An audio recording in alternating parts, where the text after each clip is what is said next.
Welcome back to a new post today. Today, let's speak about a very important forum that was a part of the Raisina dialogue. The leaders of this forum of these many countries were present during the Raisina dialogue.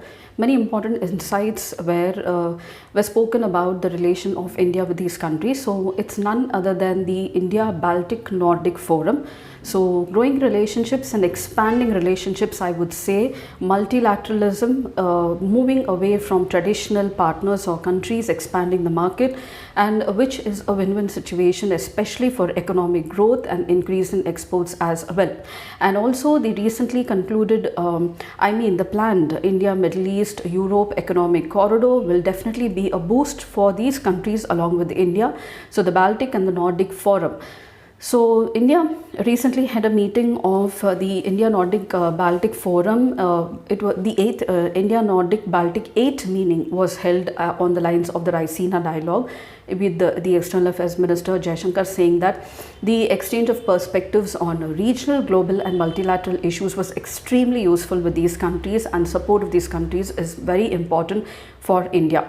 India's engagement with the Nordic Baltic 8 nations has significantly been strengthened in the recent years, with focus on establishment of an appropriate institutional framework to foster closer business-to-business cooperation with these countries in the group. So who exactly are the Nordic and the Baltic nations? Now, the Nordic Baltic 8 group is a regional cooperation format that includes the countries of Denmark, Estonia, Finland, Iceland, Latvia, Lithuania, Norway and Sweden. These countries of the north are linked geographically with each other, and we share with them a very historical, so deep social, economic and cultural ties. Our advanced economies are looking outward looking, innovation driven. Our cooperation with these outward looking economies is innovation driven, complementary and fully integrated in the world's largest single market, that is the European Common Market. So taken together, the size of this Nordic Baltic economies would qualify not only for G20 but also they would be the most industrialized top 10 countries of the world. Now, they share a common commitment to democracy, human rights, just like India. They are all champions of international order based on multilateralism and the international law as well. Let's have a quick review of these diverse links with India of these countries. So the Nordic Baltic cooperation in India spans diverse fields, especially in green energy and technology and innovation. So innovation, green transition, maritime health, intellectual property rights, new technology, space cooperation and artificial intelligence, including culture and tourism, are the main poles of focus of these countries, of India with these countries. Trade and investment figures between the region and India are steadily increasing. Jointly, India, Nordic Baltic countries are coming together in pursuit of common goals. At the time of geopolitical shifts, the security of the Nordic Baltic region and Indo-Pacific is very, very strongly linked.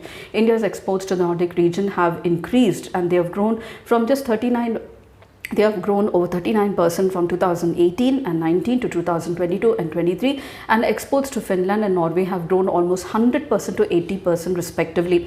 The Nordic Baltic nations have the best innovation in the world: green technology, AI, blockchain linked transformation, supply chains, logistic, fintech, and these are the areas that India is looking to have a huge scope of collaboration with these countries to make and India has made strides also in these areas, being an economic powerhouse with vast military resources and talent pool as well. India is expanding its relations with the Nordic Baltic 8 nations. Let's see how. So embassies have been opened in Tallinn and Vilnius.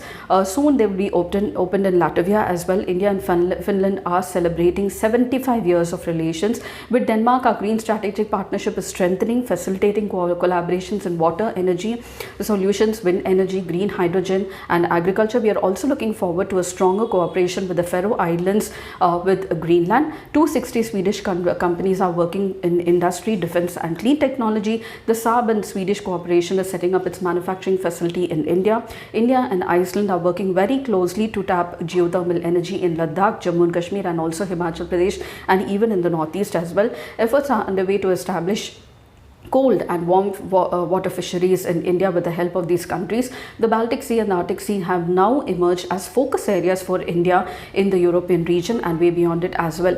Now, these nations are in the forefront of innovation, startup and technology applications and digital process, and India is looking up towards these countries for assistance, collaboration and cooperation in this, and also looking forward to seeing that the India, Middle East, Europe economic corridor is going to be a boost with these countries as well. So much more new focus and areas of cooperation with the Nordic Baltic, which we have already strengthened from the past few years. It can be an example of how India is diverging, or also it's diversifying, its relation with other nations to strengthen its market, and also country to country collaborations as well, not only trade wise but also culturally and tourism as well, and also on various political issues. They have been supporting India on many issues especially. So there is a support from India coming even to the permanent membership of United Nations Security Council. So this support of these countries hold very important because they stand in the developed nations in many indexes, and we have much to learn from these countries. So looking forward to a bright cooperation with the Nordic and Baltic nations.